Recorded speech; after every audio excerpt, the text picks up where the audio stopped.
Olá, olá, sou o Fábio Almeida, começando aqui mais um episódio do 100 milissegundos, projeto aí que se propôs a refletir sobre as transformações digitais, sobre a massificação da internet e o impacto disso na sociedade. E hoje, a exemplo do que a gente fez na primeira temporada, né, a gente vai bater um papo aqui sobre mídia programática. Convidei aqui duas companheiras de trabalho aqui, a Ariane Toso, que é a nossa head de operações na Gambit do Grupo Big, e a Karina Cardoso, que é a nossa media trader account aí, que opera as plataformas. Então a gente vai ter um papo aqui com três visões assim do dia a dia sobre mídia digital, sobre mídia programática. Na minha visão mais comercial, né, que a gente brinca que é quem vende e acha que dá para entregar tudo, né? A Ariane, que tem esse atendimento, essa relação direta com os clientes, né, e que tem que gerenciar essa expectativa no dia a dia. E a Karina, que é quem, né, faz a coisa acontecer, que opera as plataformas e que às vezes tem que chamar a nossa atenção de fazer isso dá, isso não dá para fazer. Então a gente vai bater um papo aqui sobre mitos, né, sobre mídia programática que ainda existem, algumas verdades ali, nossa opinião, né, muito pautada no na nossa vivência e opinião, e falar sobre algumas tendências do ano, algumas transformações que esse mercado de mídia programática vem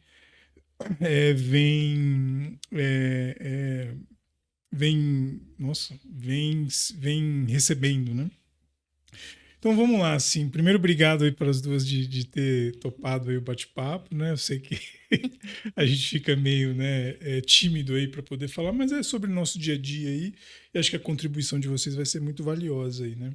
Então, primeiro, assim, né, a gente passou um pouco a pauta. Eu queria que a gente começasse falando, assim, para a gente não ficar na mesmice de definindo o que é mídia programática e tal. A gente pode, né, durante o bate-papo a gente desenvolver isso, mas acho que tem algumas coisas que ainda hoje, né, depois de mais de uma década aí, né, da mídia programática ter se solidificado no mercado brasileiro, ainda tem alguns mitos ali, né, que a gente ainda ouve, né? Eu separei alguns aqui para a gente discutir, começar sobre isso, assim. Que o primeiro mito, assim, né, que sempre se disse, que tem dois lados desse mito, né? Tinha uma coisa que falavam que mídia programática era só para performance, né, algumas pessoas. E também já vi muita gente dizendo que mídia programática é só para awareness, né, que para performance não serve, né? Então tem os dois lados disso. Queria que a gente começasse falando um pouco sobre isso, assim, né? A visão de vocês no dia a dia, se é verdade isso, né? Se mídia programática é só para performance ou se mídia programática é só para awareness, né? O que vocês falariam aí Acho que eu sobre posso isso? começar falando que, na verdade, acho que pode ser para tudo, depende de como a gente vai estruturar a campanha.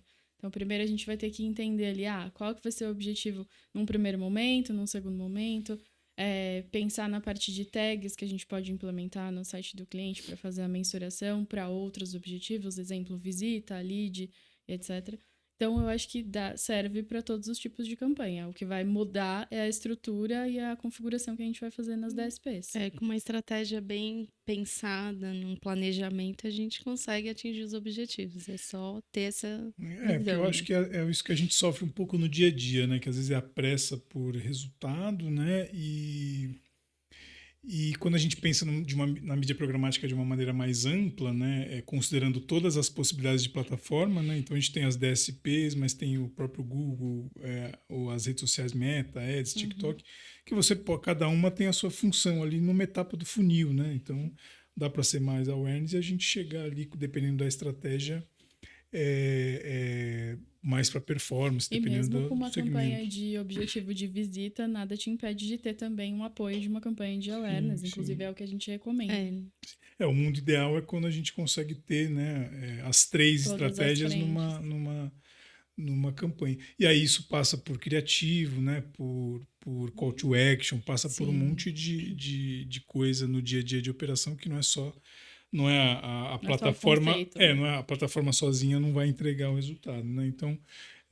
E aí indo para o segundo mito, que acho que isso já caiu bastante, mas acho que era um pouco mais antigo, mas é aquela coisa de que os inventários, né, disponíveis na mídia programática eram inventários de menor qualidade, né? Só aquilo que o veículo não vendia e que vinha para as plataformas de mídia programática. Eu acho que isso já caiu bastante porque hoje está Sim, tudo muito automatizado e a gente tem muita possibilidade de alcançar, né, E sim. isso esse vai até de inventário. encontro com um outro mito de que parece que é só display e vídeo que a gente É, faz via programático. sim, Então, tem vários tipos de inventário, a qualidade desse inventário a gente consegue, é, a- sei lá, a gente consegue estruturar isso de diversas formas para ter certeza que é um inventário ali que vai servir para aquele objetivo. E os formatos também. Hoje a gente tem vários outros formatos, não Que só acho que, display e vídeo, acho que que era o próximo. a Eu gente acho. pode até já abordar esse, que é essa coisa de, da mídia programática ser só para a web, né? Ser só para esse ambiente de internet. Exatamente. Mas que eu acho que hoje fura também essa bolha que a gente Sim. tem áudio, tem DOH, né? Isso. Tem TV conectada. Conecta, hoje a gente tem um inventário bem grande de TV que tem conectada. bastante coisa, né? Como no dia a dia, assim, hoje já, a gente vê pelos relatórios, né? Já está bem... A TV conectada, por exemplo, já tem uma representatividade bem grande na entrega ali, Tem. né? Disso, Sim. né? E o mobile também em relação ao desktop, né? Antes a gente bem via o dividido. mobile muito mais para social, assim. Hoje o programático também tem um grande alcance. Principalmente ali, não? vídeo. Uhum. E aí uma outra, e acho que isso é um mito bom aí para explorar, que assim, que a mídia programática torna a compra de mídia mais fácil, né? Não necessariamente, Não, né? Que acho que assim um ambiente que pode ser complexo. Ele é complexo, né, na hora que a gente entra ali no mérito do que tem conectado, tudo. Mas não necessariamente é mais fácil, assim, acho que depende muito de afinar, acho que a Karina pode falar bem disso no dia a dia, de como trader, assim, de como não é só apertar um botão e deixar a campanha entregar. Não, né? tem toda uma estratégia, todo um planejamento dentro e todo o setup que tem que ser feito, né? De o que a gente vai colocar, separar as estratégias, o que é formato para mobile, o que performa melhor naquele ambiente, né? Se é um social, quais são, acho que principalmente as boas práticas de criativo, de a gente não utilizar o mesmo criativo para todas as estratégias, a gente separar o que é formato bom para desktop, o que performa melhor em mobile, o que vai ser entregue em redes sociais também. Então a gente tem que separar bem e não é só apertar o play. A gente Até a criação, o criativo em si, para cada estratégia. O criativo de tráfego tem que chamar para uma landing page. Criativo de retargeting tem que ser diferente daquele que foi impactado. Sim, e também tem os aplicativos, né? A gente também tem muita entrega via programática para aplicativo. Então, onde está o aplicativo? No celular. Então, aquele formato para aquele aplicativo vai dar certo? A gente extrair o relatório para ver também quais são. Hoje a gente também negativa tablet, porque tablet hoje no Brasil é muito usado por crianças, então a gente isso é interessante falar, tem né, que negativar, a gente que o tablet procura. é uma coisa que talvez não tenha dado certo, assim, tem um público muito específico, né, assim, Sim. e essa coisa muito para criança e de não ter publicidade. Gente... Não que não possa ter publicidade, mas é que não vai performar, né? Você vai entregar para alguém que não é relevante, né? Depende do que a gente for anunciar, a gente toma esse cuidado de não usar em alguns canais, assim, para justamente tirar o foco de gastar dinheiro com algo que não vai performar. Legal. E aí, acho que, e seguindo nessa linha, assim, tem uma outra coisa que, assim, a mídia programática desumaniza a compra de mídia, né? Que eu acho que, complementando também não, né? Acho que tem sempre alguém ali por trás, tem que ter né? uma mente pensante na hora da estratégia. O algoritmo é muito importante, né? Mas a mente pensante ali, tanto na parte do planejamento, quanto depois, né? Na análise do que está acontecendo para trazer as otimizações.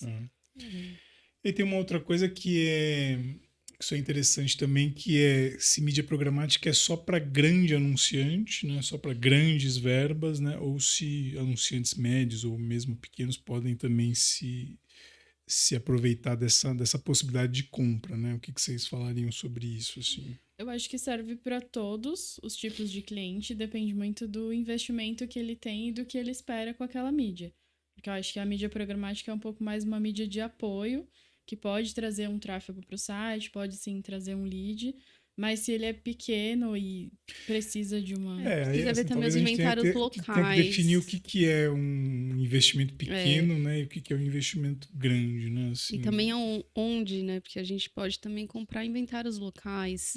Sim. Ali, uma região, um raio. Então, a gente precisa ver também o que é esse porque assim, quando a gente pequeno. Vamos pegar as duas mídias mais tradicionais, que tem mais alcance, que é Google Ads, né, e o Meta, que com R$100, né, consegue se setar uma campanha. Na hora, você não vai contratar uma empresa de mídia programática com R$100, porque você não vai ter dinheiro ali para que justifique. Então você consegue fazer uma campanha digital com R$100, R$200, R$500, R$1.000. talvez compense utilizar uma estratégia de mídia programática quando você talvez tenha um investimento, sei lá, 10, 20 mil nessas redes, né, de rede social, Google Ads, e que isso talvez esteja saturado, talvez em algum grau. Talvez você experimente, né, uma plataforma, talvez para impactar outras audiências. Mas é isso, assim, a gente falando pela Gumned, né, a gente gerencia campanhas a partir de 10 mil, né, vamos pensar, no mês. Não que a gente não faça menos, mas talvez não dê um resultado. Depende muito do objetivo da campanha, né? Exato. Então depende muito do que se quer da campanha e do que do quão saturado esteja outras estratégias para entrar numa estratégia de uma DSP mais robusta ali, né? Exato, porque a gente pode trabalhar, por exemplo, a mídia programática como aumentar o seu alcance até na sua rede social também, né? Sim, como uma amplificação. Então, tudo dá. Então, tudo dá. Então, assim, essa coisa de não estar. É claro que quanto mais dinheiro você tem, mais possibilidade você tem, mas isso não significa que um anunciante médio ali, ou de pequeno porte, que tem ali um investimento relevante em mídia, que não possa também fazer esse tipo de estratégia. Exatamente. Acho que cai muito no alinhamento de expectativa, né? Assim, do quanto. Claro que a mídia, que é isso que a gente falou no início, essa coisa da performance e do awareness. É claro que você vai ativar uma campanha de mídia programática, ela não vai performar igual a campanha que você já tem ativa de search ou de meta, né? Na mesma hora, mas ela pode te entregar outras coisas ali, né? Até porque dia a gente começa a falar daquela questão de atribuição, então, por um comportamento de navegação, não necessariamente o display que vai ser a sua última mídia, então tem toda E hoje toda a gente tem conversa. o Connect também, que a gente consegue mapear o usuário em diferentes plataformas, porque ele vai para o desktop e acessa um site, depois ele vai para uma rede social, ele vai navegando em diferentes dispositivos e em diferentes locais. Então a gente tem que pegar esse momento do usuário, né, onde ele está. E aí o último mito aqui, né? Essa coisa dos anúncios, que é isso cai muito. Os anúncios programáticos serem irritantes, né? E de perseguirem, né, o usuário. E que não deixa de ser, isso não é nem um mito, né? É um mito e verdade ali, porque a gente, dependendo da estratégia, tem anúncios mesmo que ficam saturados ali, mas é muito isso de como aquela coisa que a gente falou da figura humana ali, de afinar isso. Assim, Limitar, né? Usar o limitador, né? Para não ficar... Frequência. aumentar, diminuir a frequência, diminuir a exposição desse usuário ser impactado por dia, justamente para não se tornar irritante e ter o efeito contrário. Em vez da pessoa clicar, ela começa a odiar e porque fugir do clique, porque tá muito alto. E aí a gente cai numa coisa que tem pesquisas, né, que falam sobre isso, assim, que tem um percentual relevante ali dos usuários de internet que aceitam receber, né, que gostam de receber publicidade personalizada porque aquilo é relevante. Eu acho que é muito mais de um equilíbrio das marcas e das agências e também de como você vai entregar aquilo. Acho que a gente cai também uma coisa hoje, dependendo do veículo, né, que você está acessando, tem muitos espaços publicitários. E aí você também não consegue ler o conteúdo, né? Porque tem várias... E aí isso também tira a atenção do usuário. A gente pode falar um pouco nisso mais na frente, quando fala de métricas de atenção e tudo. Mas é um equilíbrio tanto do veículo que está entregando e da marca que está comprando ali aquele espaço, né? De também respeitar ali o momento do usuário, né? E é um pouco do que a Karina falou, de quem está acompanhando a campanha também. Então, acompanhar a frequência que os anúncios estão sendo exibidos, acompanhar o CTR está caindo. Vou trocar o criativo, coisas nesse sentido. Tem um dinamismo maior Exatamente. em relação a isso, né? E aí acho que a gente pode falar um pouco das verdades e dos benefícios, né, da mídia programática, que eu acho que assim, a gente falou até no outro programa, né, que teve, que essa coisa da gente pensar a mídia programática de uma maneira ampla, né, assim, então de você comprar mídia baseado em dados, né, baseado numa estratégia, mas que seja um pensamento amplo, assim, e não pensar só na plataforma, né? A plataforma a gente vai usar de acordo com o objetivo da campanha. Então é muito da gente pensar que a gente tem ali possibilidades de ter uma precisão no target, né, da audiência que você quer impactar, mas pensar de uma maneira estratégica, assim, né? Então, assim, como benefício, assim, a gente tem muita possibilidade ali, né, de entrega e tudo, mas nem sempre a gente explora, né, tudo que é necessário. Às vezes a gente não tem o tempo, né? Eu acho que, além do algoritmo, a gente tem que pensar que existe um tempo para as coisas acontecerem. existe a maturidade da campanha, existe o tempo de aprendizado do algoritmo com as otimizações que a gente faz. Então, às vezes, a gente não consegue aproveitar tudo que a plataforma poderia oferecer por não ter tempo. A campanha começou com um criativo, sei lá, eram 20 dias de campanha. Em 20 dias não dá tempo do algoritmo performar tudo que ele poderia performar, você entender a otimização que poderia ser feita, otimizar e ter o resultado da otimização. Assim, acho que aí a gente entra nos objetivos. Assim, uma campanha de 20 dias, se é uma campanha de alcance, de awareness, ela vai entregar, né? Você Exato. dá para otimizar, dá para você usar uma lista positiva ali, mais restrita e tudo, e entregar a campanha e atingir aquela audiência específica, ok, ela cumpriu o seu papel. Mas se tem um KPI que é mais tangível no sentido de visita ou de venda, 20 dias é muito pouco, né, para você otimizar e entregar um resultado, né? Então, quando a gente fala de uma campanha de awareness, a gente pode entregar em 5 dias, ok, né? Você aumenta a frequência e entrega. Uma campanha de performance, né, precisa ter...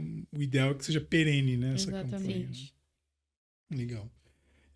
Uma outra coisa aqui que eu acho que assim, a mídia digital como um todo trouxe, né, para o mercado de mídia, a gente é mais, vamos dizer que a mídia digital é mais flexível na parte de otimização. Né? Quando você manda uma campanha para a TV, para o rádio, para um jornal, né, ali veiculou e acabou. Né? Assim, acho que na mídia digital a gente tem uma flexibilidade maior de mudança de criativo, mudança de rota, de estratégia. Né? Como é que é isso no dia a dia, né, no olhar de vocês? A campanha não está performando, então dá para ter uma atitude ali junto com o cliente e mudar o cenário, né? Eu acho que a Kari pode até depois complementar, mas assim, ela é mais flexível, mas é isso, o cliente tem que entender que não é porque eu troquei hoje que amanhã ele já vai ver um resultado diferente. Então, sim, a gente consegue trocar ali naquela hora, subir, vai para o audit, depende também da parte do audit e depois o algoritmo entender ali. A gente já teve alguns casos de campanha que não entregavam 1 dia, 2 dias, por uma questão ou da auditoria, ou por uma questão de ter que trocar a target, alguma coisa na ferramenta. Então, sim, é flexível, mas depende também ali desse aprendizado de máquina, né? Sim. E uma outra coisa, eu acho que assim, dá para a gente também ter, de acordo, aí é isso, alinhar a expectativa de como isso é contratado, mas a gente tem também transparência, né, na entrega, dá para a gente ter muitas camadas de transparência, né, do que foi feito na campanha para chegar naquele resultado, onde foi entregue. Tem muitas possibilidades que também no dia a dia nem sempre é explorado, né, às vezes o relatório é mais básico, né, mas dá para aprofundar se isso for considerado no planejamento também, né? Se a gente for pensar em um processo ideal, seria um kick-off antes da campanha acontecer, para a gente entender ali o que se espera daquela campanha. Depois, reuniões semanais para a gente ir passando status e explicando o que do nosso lado a gente está enxergando e ver se o cliente também concorda e enxerga da mesma forma do lado dele e fazendo as otimizações. Depois, um relatório completo, né, de tudo o que aconteceu. Porque, por exemplo, viewability é uma coisa que a gente consegue medir e passar em qualquer relatório, mas às vezes o cliente não está preocupado com isso. Então, a gente vai passar esse dado, não vai? Então, a gente vai trabalhando aquilo de acordo com a expectativa. Se tem essas reuniões semanais, dá para ir trabalhando isso, entendeu? E acho que passa por educação também, né, do cliente, de entender que métrica é relevante para medir ou não. Eu né? acho que isso é o mais importante, a gente está alinhado nas métricas, o que a gente vai analisar, porque às vezes a gente começa com uma campanha de awareness e no meio do caminho ele pergunta, mas e os cliques? Sim. Mas E a venda? e a venda? Mas por que não vendeu? Por que não me gerou lead? Não, porque a gente estava fazendo uma campanha de awareness, então a gente mede outra coisa em awareness, a gente mede CPM, a gente mede alcance, a impressão.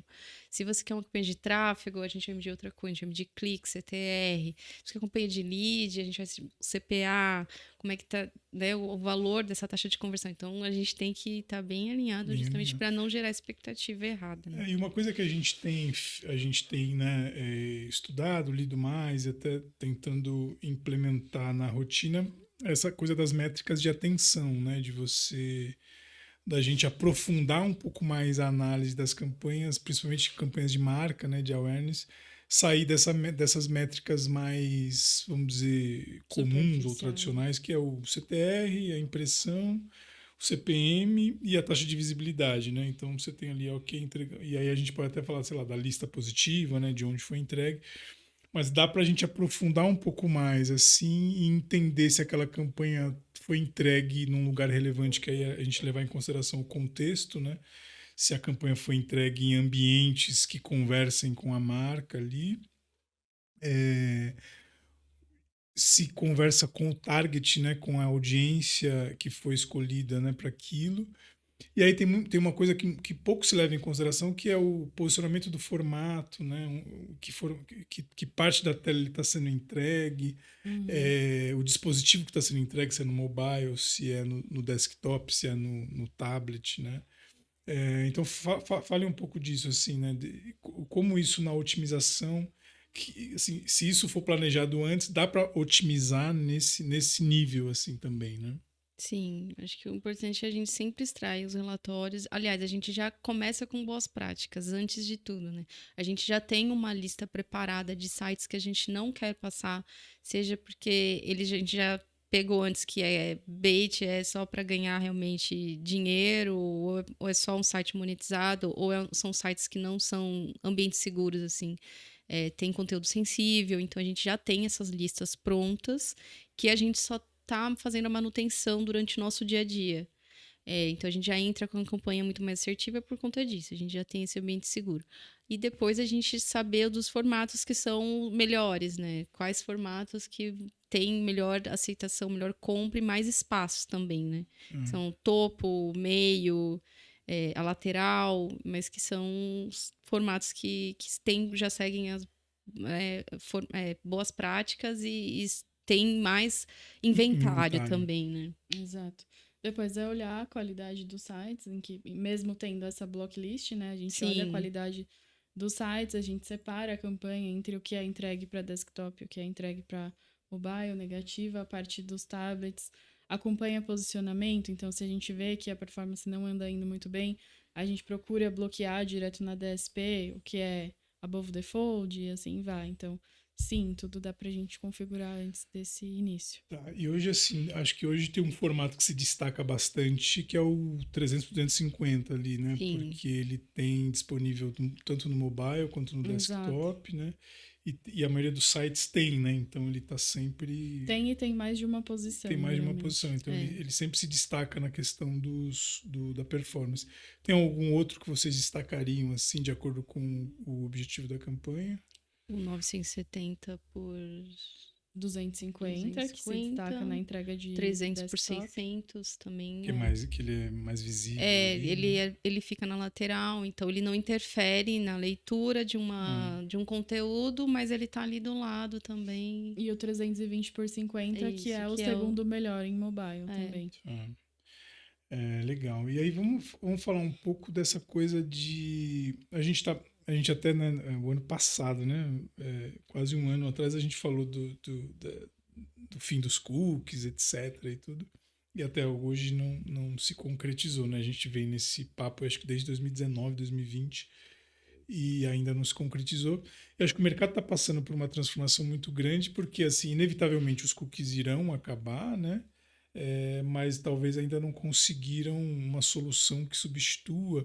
Mas também tem uma coisa que a Europa pega muito no pé ali do Google, como o Google tem 70% do mercado ali do Chrome, né? Ele também não pode deter uma estratégia que ele administra, então tem que ter uma estratégia para todos os browsers aí. E aí acho que vem passando muito em termos de regulação, né? Tem algumas tendências aí dessa coisa do contextual, né? Que era uma coisa lá atrás que se usava, né? Do contextual, e que hoje acho que voltou com muita força ali. Como é que tem isso sido usado no dia a dia das campanhas, assim, de olhar para o contextual, né? Da relevância. Porque a gente, aí falando comercialmente, né? Se bateu muito na tecla da mídia programática, que era assim, a audiência certa, então não importa onde ela esteja, você vai alcançar a sua audiência. O que, se a gente aprofundar um pouco mais, assim, tem que equilibrar, né? Assim, ok, a Ariane está propensa a comprar um sapato, mas, sei lá, de madrugada ela está jogando, fazendo aposta esportiva ou tá baixando música pirata, né? Talvez não seja o momento de impactá-la. Mas, de repente, se ela tá num blog de moda, de look, de repente você impactar nesse momento é muito mais relevante, né? Exato. Para aquele momento dela de compra, né? Assim, como é que isso está sendo levado em consideração também no dia a dia, né? A gente vem lendo bastante sobre isso, né? Muito se fala, mas pouco se conclui Sim. sobre o tema. Eu acho que essa coisa do contextual é uma coisa que vai continuar. A gente tinha muito isso no passado, Sim. então serão formas diferentes de trabalhar a personalização, basicamente. É isso, né? Então tem diversas tecnologias sendo desenvolvidas aí para continuar personalizando sem perder essa segurança com o dado. Então, em vez de falar da Karina, vai ser grupo de pessoas que têm comportamentos parecidos com a Karina. Eu acho que... Não vai ser o 1 para 1, já não se Exato, tem, né? exato. Então, eu Sim. acho que continua sendo uma coisa de comportamento, mas já não é... Mas, ao mesmo tempo, quando a gente pega essa tendência de retail media, dados primários, dados isso primários também vão estar aí, né? você consegue também ter uma comunicação um pouco mais direta, desde que a pessoa tenha dado consentimento permissão, e tudo, exato. né? Sim. Então, assim, talvez a gente tenha menos inventário com consentimento, né? Mas talvez a gente também tenha um inventário bem mais Rico, qualitativo nesse ali, sentido. porque a pessoa topou, né? E fornecer os dados ali, compartilhar. E quando você faz uma compra, né, num site, inevitavelmente você está compartilhando os dados, ele vai ter, né, o seu ali. Os dados É de acordo primários. com como isso vai ser compartilhado mesmo, né? Eu acho que tem uma coisa que a gente pode, talvez... depois eu queria falar um pouco mais sobre essas tendências, assim, além disso. Mas hoje, assim, vamos... De repente, talvez a gente não precise dizer o nome do cliente, assim, mas pode dizer o setor, mas a gente tem algumas coisas que a gente tem feito nos últimos meses que tem dado muito certo, né? Justamente por conta de um trabalho a quatro mãos, né, junto com a agência ou com o anunciante diretamente, que a gente e campanhas que têm prazos maiores, assim, né, que não são campanhas pontuais. A gente tem uma campanha do setor de alimentação que talvez a gente possa citar um pouco essa coisa da mescla de formatos, né, de estratégias, e por ser uma campanha, né, de longo prazo, os resultados eles vão acontecendo ali no dia a dia, né? Se vocês puderem compartilhar um pouco dessas melhores práticas assim e o como isso é importante para uma campanha, né? De você ter um pensamento a médio e longo prazo ali, né? Eu acho que essa campanha Vocês sacaram de quem eu falei? Essa campanha realmente é um bom exemplo no sentido de que a gente trabalha cada formato para o que ele é melhor. Então, a gente tem objetivo de impressão, a gente tem objetivo de clique, a gente tem objetivo de visita. E a gente consegue trabalhar diversas frentes, cada uma com seu objetivo, porque não daria para entregar, por exemplo, display muito focado em cliques. Já o search, a gente trabalha mais focado em cliques. Então, a gente vai trabalhando ali cada estratégia no que ela é boa, com o seu formato, né? Para entregar, porque é um cliente que tem vários objetivos. Então, a gente tem que ter esse trabalho, esse cuidado. E cada usuário a gente pega numa determinada etapa do funil, né? Quem tem aquele do alcance, que vai lá, tá lá no topo, e aí vai afunilando, né? Depois ele passa para um lado que ele vai pesquisar no Google, porque ele viu um banner e vai pesquisar no Google sobre aquela marca, então já entra na metade, ali pro final do funil. Depois ele vai para a rede social, tá ali passando nos interesses dele, porque ele curte culinária, porque ele gosta de ter receitas. Então, assim, a gente vai pegando o cliente ali por vários ambientes e em diferentes momentos também. E o legal também é essa troca constante com, né, o cliente, né, assim, de ter reunião a gente tem reunião contínua, semanal. né? E essa é uma campanha que a gente já está há quase um ano com ela. Então, a gente passou por diversos aprendizados, a gente já sabe o que funciona melhor, o algoritmo já está ali numa maturidade, então a gente consegue sugerir troca de criativo, todas essas coisas com muito mais alinhar assertividade. as expectativas dele. O que vocês considerariam... Eu sei que não é uma fórmula pronta isso, que vai depender do contexto, mas o que vocês considerariam um tempo ideal para uma campanha que é como essa, que é perene, né? Essa troca de criativo, o que vocês consideram um tempo ideal para essa troca, para não saturar o criativo e o próprio algoritmo, né, também deixar de entregar? Eu ia no 90 dias. Eu deixo pelo menos 3 meses. Tá, eu o mesmo? Eu deixaria, assim. O mesmo criativo? O mesmo 90 criativo. dias. Tá. Ou pelo menos um mês e meio, assim. Mas, assim, eu gosto de deixar 3 meses. Eu, como analista, vendo Tá. 3 meses, Não, é porque importante essa visão, porque é uma visão de analista mesmo, de né? 90 dias para eu ter essa visão digital. O primeiro mês a gente está colocando ali, vendo o ambiente. O segundo mês a gente já começa a otimizar, tirando os formatos que não performam, e aí eu já consigo sentir comparar com o mês anterior a taxa de clique, para o terceiro mês falar, não, realmente agora essa taxa de clique comparada com os 2 meses anteriores não tá legal, então vamos trocar o criativo. Então, E aí, de repente, você começou com 5 dimensões e você já tô com terminando 3 com 3. dimensões, mas com 2 opções de cada criativo daquela É. dimensão. E até que ponto, assim, no dia a dia, isso é importante, assim, né? Porque isso também não está na nossa mão, né? Que é a concepção criativa, né? A gente nem tem essa expertise, assim, de concepção criativa, né? Mas até que ponto isso no dia a dia, isso interfere, assim, também, né? Porque, assim, quando a gente recebe os materiais, a gente vê, putz, isso aqui tá legal, isso aqui não tá... E nem sempre a gente pode também ter gerência sobre, puta, muda isso, não... Até que ponto isso no dia a dia vocês percebem um criativo bem feito, assim, com call to action correto, o quanto isso também performa mais do que uma campanha que não tá, não falando mal, assim, porque cada marca tem assim, mas o quanto isso também atrapalha no dia a dia, né, assim. A gente conversa muito sobre isso, né? Tem campanha que chega que a gente pensa, eita, esse criativo não vai. E a nossa política é sempre assim, ó, vamos ativar, vamos entender como é que isso de fato funciona, para daí a gente ter argumento para falar por que não funciona. Não, mas já chegou quando antes de falar, não, quando isso é um não vai que a passar. gente tem mais abertura, a gente já fala, olha, seria melhor se você pudesse trocar isso por isso. Faz mais sentido.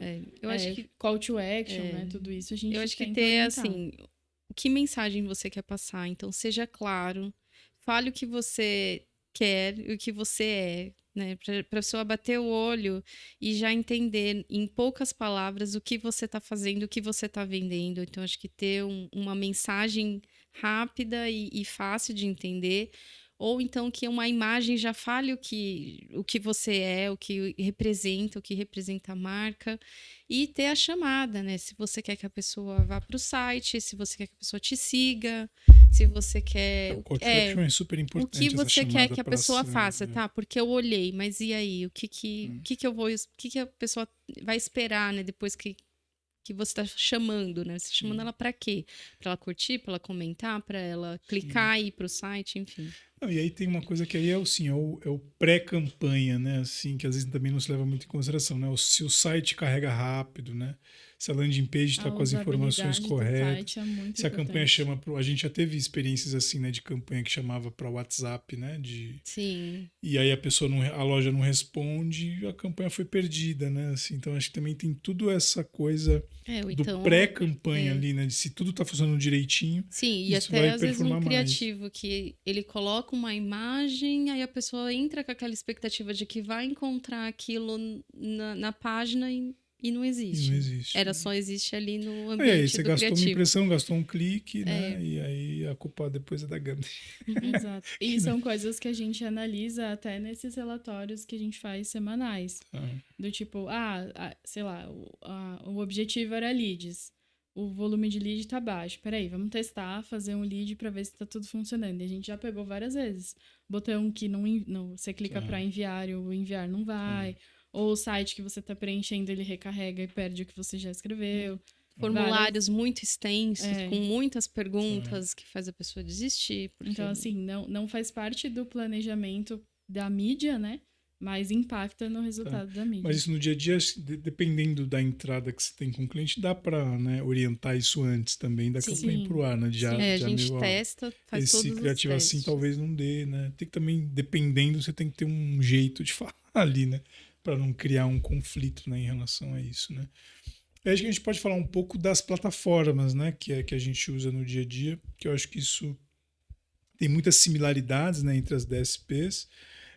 Mas acho que também tem coisas que podem ser exploradas em uma e não na outra, né? Hoje a gente tem, principalmente no mercado brasileiro, né, as principais é o DV360, que é do Google, que detém ali, né, todo esse inventário do Google, mais YouTube, né, e mais DOH também tem entrado bastante.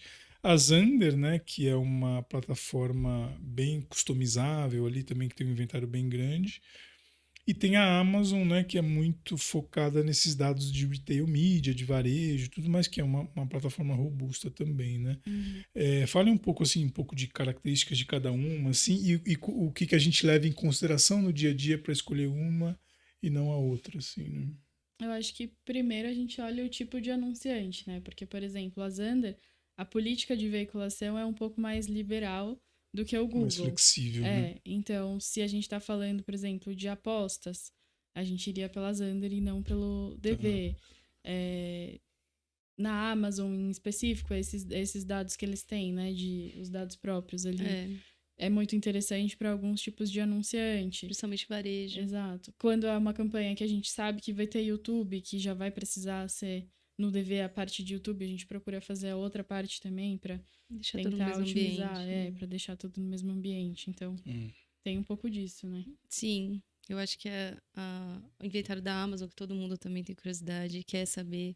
Porque eles têm o ambiente deles mesmo, então tem o inventário deles com os dados deles. Isso já facilita pra gente na hora de fazer uma proposta, um planejamento, porque tem uns dados muito mais realistas. São dados assim, mais granulares ali granular, e isso. de intenção de compra muito Isso. frescos, assim, né? Sim, e também tem o inventário que a gente compra por terceiros, né? Através da ferramenta deles. Então, E vocês sentiram, assim, nesse movimento agora de fim dos cookies e tal, a gente tem essa figura das DMPs, né, que são essas empresas que mapeiam o comportamento do usuário na internet e criam ali, né, clusters de intenção de compra, de comportamento.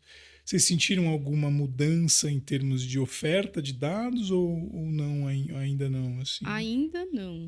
Eu Eu acho achei que não. que tem tanto ainda para desenvolver dessa ferramenta que eu acho que ela ainda não tá 100%. Ou tem muita coisa ainda para incrementar, né? Até o fim, de fato, dos cookies, que eu ainda não senti diferença. Sim, quando a gente faz a busca pelos dados, porque a gente faz muitos estudos, né, para fazer planejamento, continua As o coisas mesmo estão tipo muito de dado. disponíveis ainda e Sim. tal.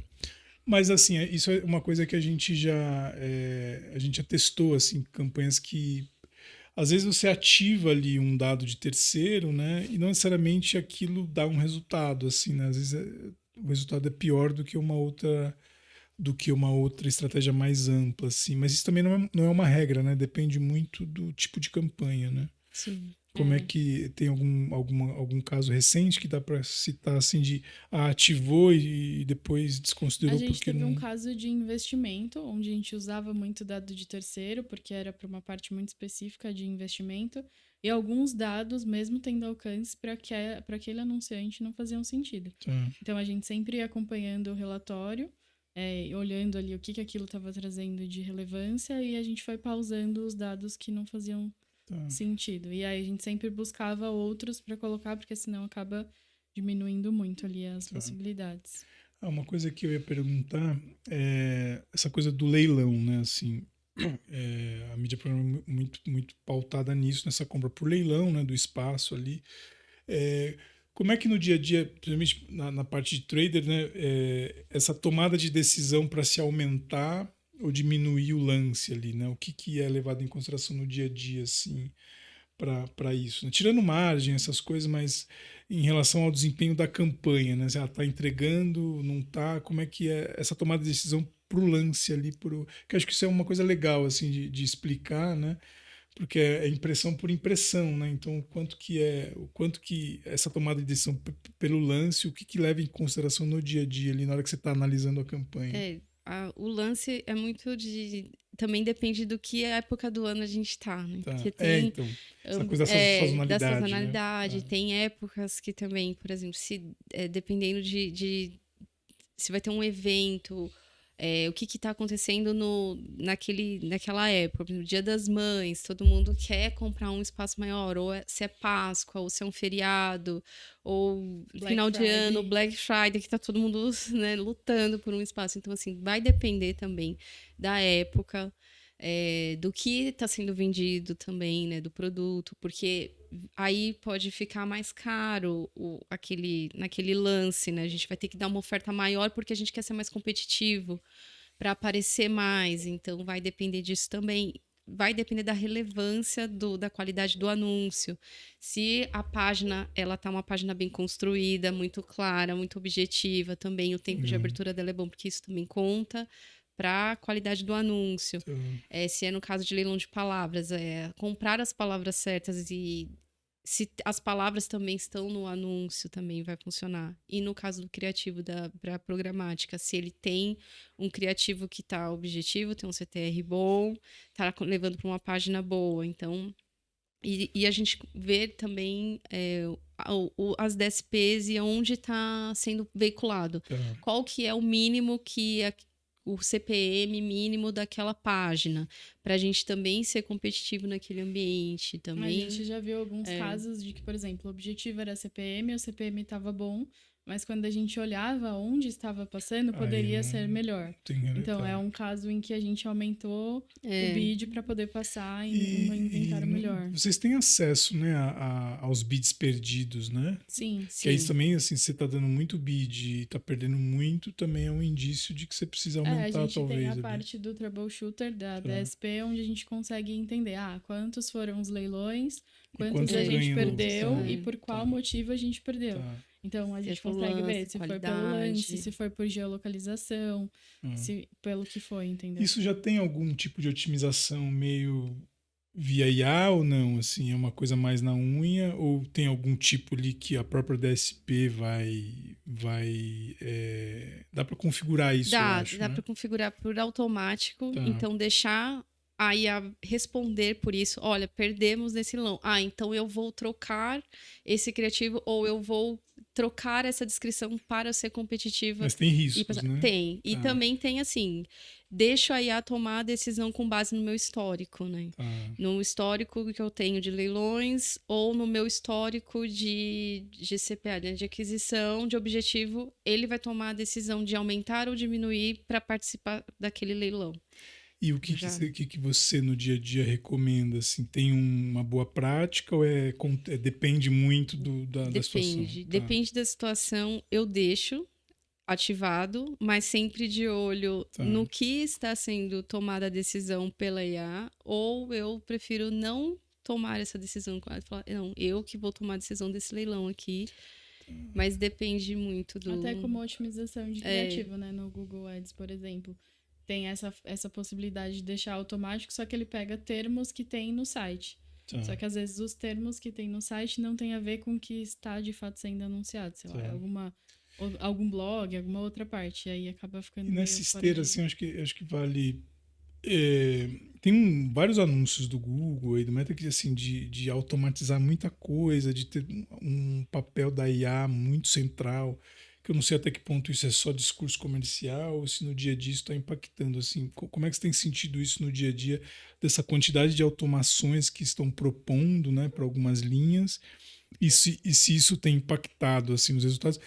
Eu tenho visto muita gente reclamar de uma variação para cima dos preços, assim, né, que tá ficando mais caro comprar mídia, né, principalmente quando a gente fala de search, né, de meta, assim, tem ficado mais caro, né.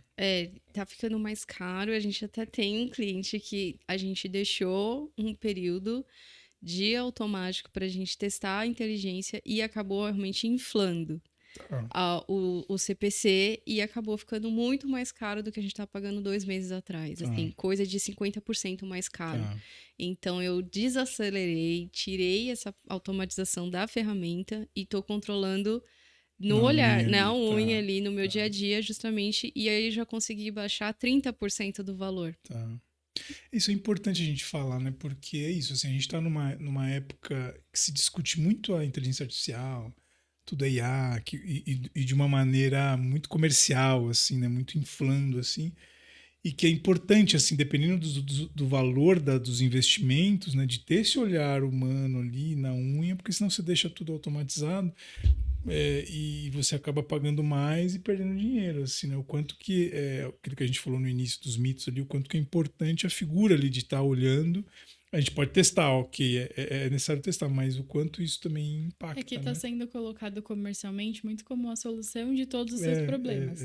De fato, pode ajudar em muitas coisas, mas é isso, ainda é necessária a intervenção e a interpretação humana ali para Tá. cada ativação e cada comportamento que acaba tendo, né? Nossos empregos estão garantidos.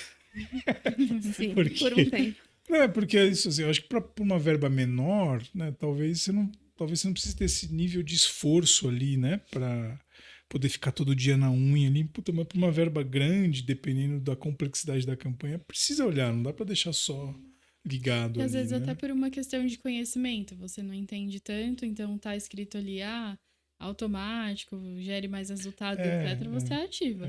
Mas à medida que você entende um pouco mais, você consegue analisar ali dia a dia as coisas, você começa a pensar, peraí, isso fez sentido, isso não tanto, e aí usar de forma inteligente a seu favor. Aí tem essa coisa de uma saturação também de anúncio que a gente comentou, né? Assim, dessa coisa intrusiva e de perseguir, de muitos canais, né, que a gente acessa e é impactado, né? Então acho que esse olhar, né? Então você não talvez até já tem, né, esse tipo de ferramenta que compara, né, diversas mídias ali e te dá resultados.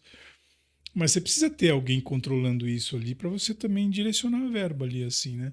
Hoje, no dia a dia de divisão de verba, assim, como que tá... Qual que é um padrão, assim, quando chega uma campanha que considera display, vídeo, redes sociais, como é que tá esse peso da distribuição da verba ali? Vocês conseguem compartilhar alguma Acho coisa que assim? depende muito do objetivo da campanha, né? Mas geralmente tá um pouco focado ali Facebook, Redes Google, sociais está com um peso maior.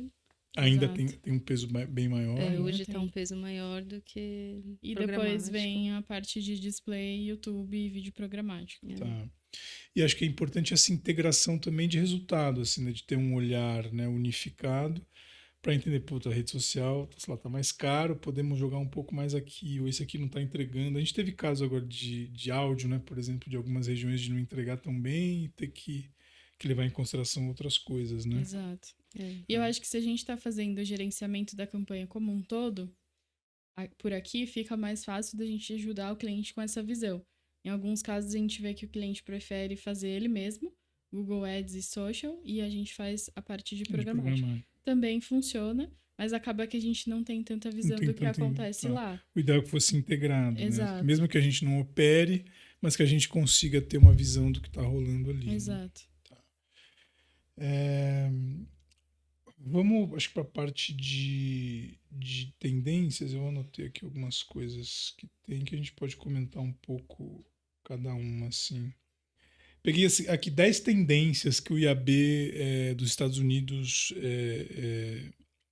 postou no final do ano passado, assim, de que eram tendências para 2024 e muito pautado nessas transformações de regulamentação, dessa coisa dos cookies. Então, essa coisa, a primeira é essa coisa desses cookies de terceiros terem, né, uma diminuição com essa coisa do Google Privacy Sandbox e tal, né? Então, se puderem comentar um pouco sobre isso, assim, né? Sobre como vocês estão olhando isso que é isso, a gente comentou agora há pouco, né?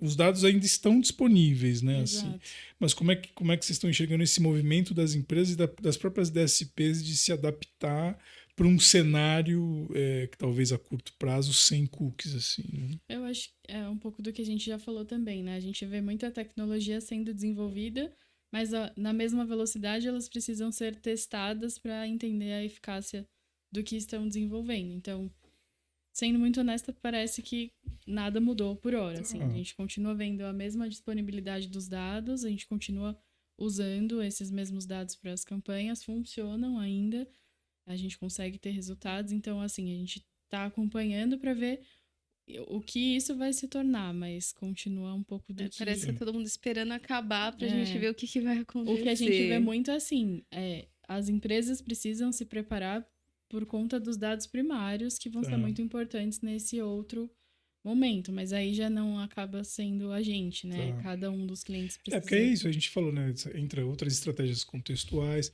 acho que entra talvez o papel de ferramentas que já existem há algum tempo, mas que eram utilizadas muito para fraude, né?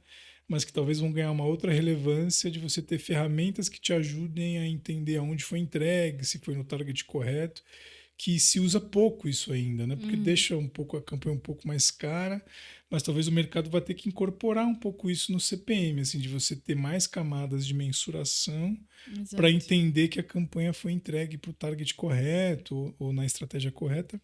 O que, se a gente aprofundar também na questão dos cookies, também não é uma coisa 100%. O mercado está acostumado, né, com os cookies. Mas assim, se a gente tem sites que a gente entra, que você recebe publicidade de coisas que você pesquisou há 3 meses atrás, que já não é mais relevante, mas aí é essa coisa do cookie velho, né, que a gente fala, que ok, né, tá certinho ali, eu pesquisei sobre isso, mas já não estou pesquisando mais, né, então é uma Sim. coisa que já ficou meio ultrapassada, né, mas ainda é uma coisa que o mercado considera. Uma outra tendência que a gente acabou de comentar um pouco é essa coisa da mensuração, né, dessa era, né, da mensuração e atribuição, né, e o papel da inteligência artificial nisso, assim, então entrando mais ferramentas, mais coisas para ajudar a atribuir, né, a mensurar. Teve essa mudança agora do Google Analytics, né, que também tem muita gente reclamando, assim, então eu falo um pouco sobre isso, assim, dessa coisa do papel da inteligência artificial nessa ajuda, né, na mensuração, né, das campanhas. A gente sofreu um pouco, né, com a atualização do GA. Em alguns momentos está um pouco mais difícil de entender ali toda a jornada, as conversões assistidas. Depende muito da configuração, né, Sim, de tem como que estar como bem esse GA. implementado. Exato. Porque para alguns clientes foi assim, vai ter a migração, fez. E aí hoje a gente para pensar e fala, tá, mas e agora? Nada diz nada, sabe? Então, esse papel do GA, eu acho que vai ser muito importante nessa questão de entender a atribuição corretamente, as conversões assistidas, Sim. o papel de cada uma das mídias, o que vem do orgânico, o que está vindo do pago. Até porque antes o GA a gente ficava muito preso à sessão, ao tempo da sessão, à sessão, e agora não, agora é eventos.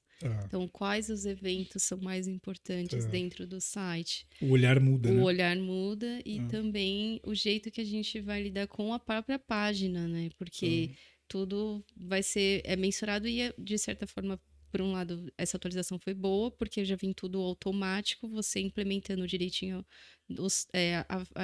a tag dentro do site já puxa esses eventos automáticos, ele já entende o que é botão, o que não é o scroll, o que é vídeo, então já vem uns dados automáticos que tira aquela parte chata de ter que fazer ali na unha, o que é conversão, o que não é. Então ele já puxa esses dados e a gente define o que é, qual evento que vai ser a conversão, qual evento que é mais importante. Então, essa parte foi mais fácil. Mas a gente muda o olhar do que antes era a mensuração e o que vai ser agora. Legal. É importante, assim, e é isso, né? A gente meio que volta para o começo, que está todo mundo na mesma página, alinhar a expectativa e tudo, a coisa está bem configurada, né? Porque senão depois a campanha acaba não sendo mensurada e todo o trabalho é jogado fora, né? Assim, e alguns clientes transferem muito a responsabilidade do resultado só para a mídia. Mas é o que você falou, depende muito de como está a navegação nesse site, de como está o planejamento desses criativos, de como está tudo do lado dele também, para a gente conseguir ver esse resultado como um todo, né? Então, não é só o papel da mídia paga, digamos assim, o resultado geral. E aí uma outra tendência que acaba sendo um desafio, né, que é essa mensuração multicanal, né, do cross-channel ali, né? Hoje a gente tem o papel do DOH muito forte, tem o Connect TV, né, tem essa coisa do Drive to Store, né, de você mensurar quem foi até a loja e foi impactado digital e comprou no físico, né? Isso tem tido demandas já disso, assim, mas tem desafios de plataforma também, né, de mensuração disso, né? Como é que tem o GA tem, né, um papel nisso também, né? E o próprio DV, né, que tem essa coisa do Google Meu Negócio, né, que é cadastrado, que consegue, né, ou deveria conseguir, né, medir uma visita física na loja, assim, como é que vocês veem isso, assim, também no dia a dia? Pra ser honesta, acho que ainda tá muito complexo e pouco executável, assim.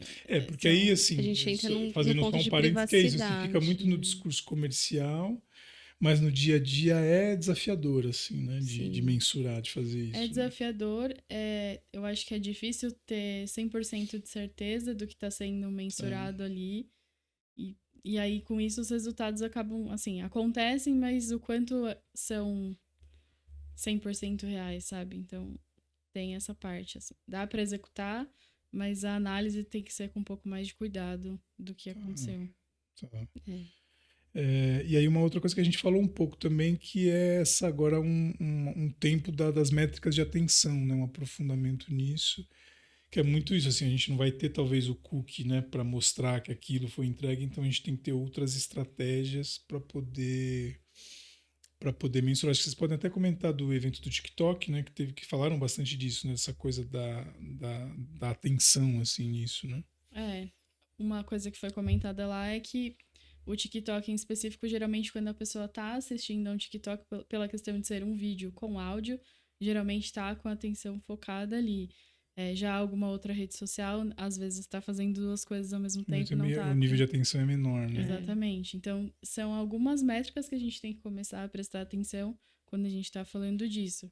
Sei lá, o engajamento com o criativo, a visualização da página de destino, o tempo, né, que ficou ali naquele criativo, visualização do vídeo, os cortes de vídeo, tudo isso, assim. E tem até essa coisa do próprio vídeo, né, que a gente pede cada vez vídeos mais curtos, né, assim, Sim. 15 segundos, 7 segundos, mas também até que ponto aquilo consegue passar o recado, né, e até que ponto a pessoa também vai, porque de repente a pessoa desvia o olhar, né, ou tá com o áudio desligado, e também o nível de atenção. Então, às vezes, não é só mensurar o vídeo assistido 100%, né? Que é uma métrica que a gente usa, mas que não necessariamente diz se a pessoa prestou realmente atenção no vídeo, né? Então, tem outras formas também de se medir isso, né?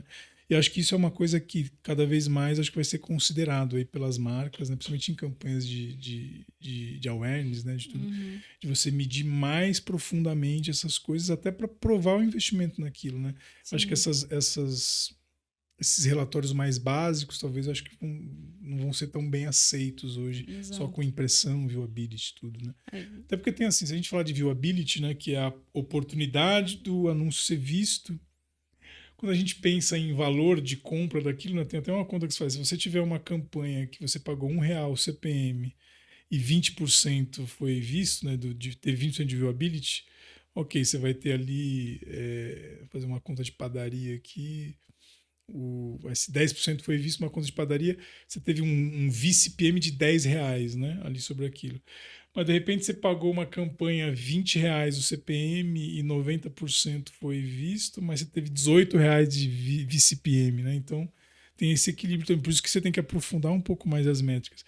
Mas talvez se você pagou R$18 o VCPM, mas ele foi entregue numa lista positiva bacana, o posicionamento foi bacana, né? Assim, então talvez faça sentido pagar 18 e não 10, né? Porque o 10, o nível de engajamento é lá embaixo também, né? Eu acho que os formatos também são muito importantes. Por exemplo, se a gente vai fazer uma campanha de TikTok, a gente vai fazer um outro tipo de vídeo. A gente vai fazer um vídeo em que a pessoa tem 100% de atenção. Então tem que ser um vídeo com áudio, um vídeo que converse com a pessoa, seja mais intimista, ali, alguma coisa assim.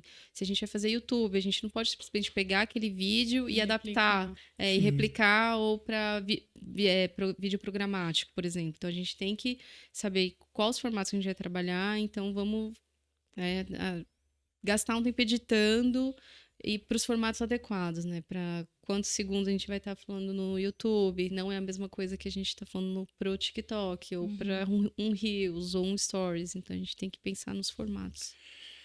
E uma outra tendência aqui, o uso estratégico dos dados primários, né? Desse first party data aí, que também se fala há bastante tempo disso, assim, mas que hoje talvez as empresas que têm uma audiência maior, acho que cuidar melhor do site, né? Ter ali uma DMP talvez instalada, uma outra plataforma de dados, para poder capitalizar em cima disso, né? E poder usar isso em prol das campanhas, né? Isso é uma coisa que quando a gente tem a oportunidade de taguear o site certinho, isso ajuda muito, né? Nas campanhas, né? Como é que vocês veem isso, assim, uma campanha que está tagueado certinho, o nível de otimização, versus uma campanha que não está tagueado, né? Que você não tem muito olhar dentro do site ali. No dia a dia, o quanto isso impacta no resultado?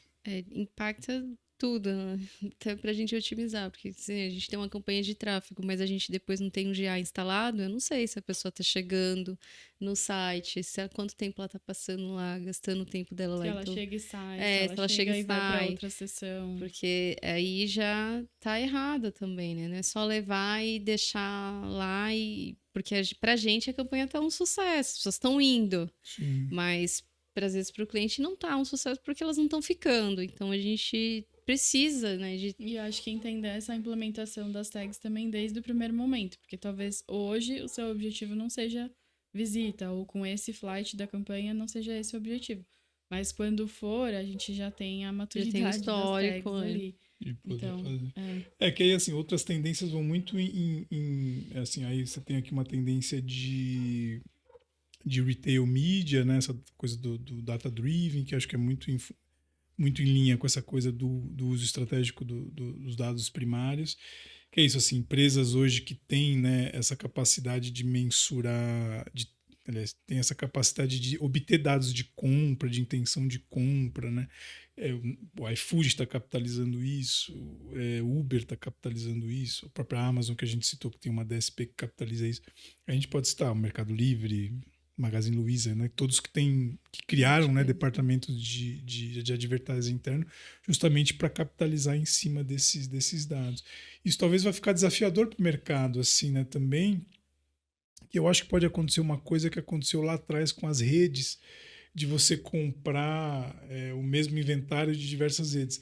E talvez você vá ter dessas empresas talvez o mesmo dado, né? A duplicação Uma dos duplicação, usuários, porque, sei lá, eu pesquisei na Amazon, também pesquisei no Magazine Luiza e eu estou no mesmo... E aí talvez eu estou comprando 2 dados aqui impactando a mesma pessoa, né? Não sei, né? Aí só problematizando um pouco esse isso, é um né? dos desafios dessa questão do Private Sandbox, porque você vai ser o mesmo entender, usuário na Amazon, no Mercado Livre, etc. E como que vai funcionar isso? E como é que isso... E, sei lá, de repente você pode dar um consentimento numa plataforma e não dar na outra, né? Assim, então e acho que é por isso que ainda não conseguiram ultrapassar isso, que tem vários desafios aí no meio, né? E aí tem outras coisas que vão nisso, assim, que é essa evolução dessas salas de dados, né, limpos nas empresas, né, de criarem isso e tratarem melhor esses dados, que eu acho que é muito em linha com isso. Acho que tem outro desafio, que é essa evolução constante das plataformas programáticas, né? Então, assim, de você estar sempre atualizado, né, do que está acontecendo ali, a coisa dos algoritmos, a coisa dos dados disponíveis, as possibilidades de otimização, então, dos profissionais estarem sempre atualizados. E aí você tem essa coisa do landscape aqui, né, desses skills, né? Aí acho que é legal que vocês podem falar um pouco disso, assim, o quão desafiador é para vocês dessa parte mais técnica, né, se manterem atualizados, assim, porque vai sempre surgindo alguma coisa nova e vocês têm que correr atrás, assim. Se puderem falar um pouco disso, o quanto é desafiador isso no dia a dia, assim, né? Mas a gente... Bom, eu tenho vários canais que eu me inscrevo, por incrível que pareça, em newsletter. E aí a gente recebe essa informação de primeira mão e as próprias plataformas também mandam pra gente, olha, a partir de tal dia isso aqui vai mudar. Então já fornece o material pra gente se atualizar, pra gente estudar antes.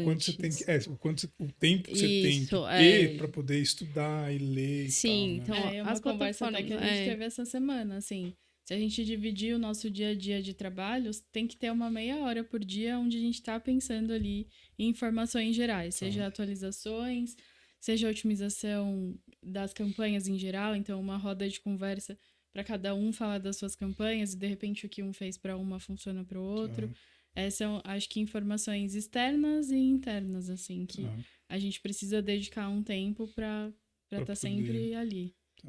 E aí isso é uma coisa assim que aí tem uma função da empresa, assim, né, que tem que promover essa coisa, mas inevitavelmente vocês no dia a dia têm que correr atrás, né, porque não dá para ficar esperando, né, porque todo dia tem alguma coisa nova surgindo e tem que ir atrás disso. E o que a gente busca muito no time é assim, quando um tem uma informação, compartilha. Então, é individual, mas acaba sendo coletivo, assim, o aprendizado. E acho que é legal, assim, dá para compartilhar, assim, quais são os canais, assim, que, além das notificações que vêm das próprias plataformas, Tem algum outro canal que vocês acompanham, assim, de atualização disso? Ou é exclusivamente das plataformas? Não, eu tenho várias assinaturas Tá. que conversam, né, que falam sobre marketing digital e essa atualização do nosso meio. Então, eu vou recebendo essas Mas fala algumas, informações. assim, a gente pode para deixar de dica, assim. O próprio IAB, Tá. a Brad, Tá. Mundo do Marketing, Meio Mundo do Mensagem, Marketing, LinkedIn. o A gente LinkedIn fica sempre também, ligado a nesses. gente fica ligado, porque eu sigo muitas páginas e eles, né, e as páginas vão mandando, olha, alguém viu isso, né, olha, até Esses fóruns seguir e tudo, né? Tá. fórum, muito fórum, e seguir também as pessoas que trabalham lá, eu sigo às vezes engenheiro, né, que faz a programação, ou sigo alguém do marketing dessa empresa, que eles mesmos mandam, olha, vai passar, Tá. acabamos de desenvolver tal coisa. Legal. Então, a gente está sempre de olho e trocando também com a equipe da França, no nosso caso, né, Tá. quando Porque eles também têm tudo bem que é uma visão da Europa, mas eles falam, olha, aqui vai começar a rodar isso, e aí? Aí a gente consegue buscar a informação de como isso está no mercado aqui também. Tá, tinha uma frase, isso é de, sei lá, 7, 8 anos atrás, que assim, diziam que o Brasil, a gente estava sempre 5 anos atrás das inovações que aconteciam, isso em termos de mídia, né? Das inovações que aconteciam nos Estados Unidos e na Europa, assim. Hoje, nesse cenário, assim, vocês concordam que ainda esteja 5 anos atrás ou esse gap diminuiu, assim? Não sei se você vai concordar comigo, mas eu acho que diminuiu.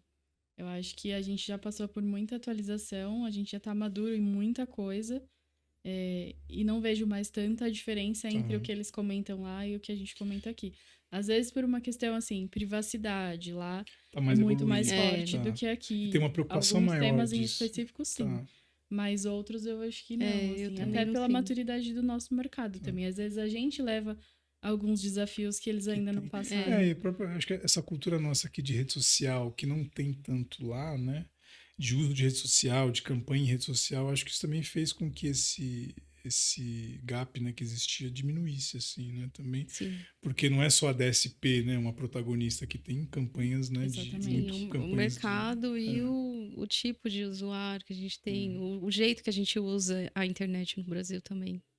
Diferente, assim, É tem um diferente. uso mais massivo. E aí, para finalizar essa coisa das tendências, a gente tem uma coisa que é esse aumento do investimento em outros formatos que a gente falou também um pouco, né? Assim, áudio, né? O streaming, TV conectada e DOH, que tem crescido muito, inventário de game também, né? Que tem crescido muito, acho que deu um salto de amadurecimento aí em relação a esses formatos. Acho que o DOH ainda tem alguns desafios aí, né, de talvez de ter mais coisas disponíveis na plataforma diretamente, sem você precisar fazer um deal, né, com a empresa. Mas mesmo assim já melhorou bastante, né? Já tem DSP que você consegue fazer as coisas diretamente ali, né? Isso já evoluiu bastante. Acho que ainda tem algumas coisas para adaptar, porque aí na compra direta é de um jeito e na programática é outra, então ainda tem um pouco essa diferença do que é possível nos dois cenários, mas realmente já está muito mais fácil, digamos assim, o dia a dia.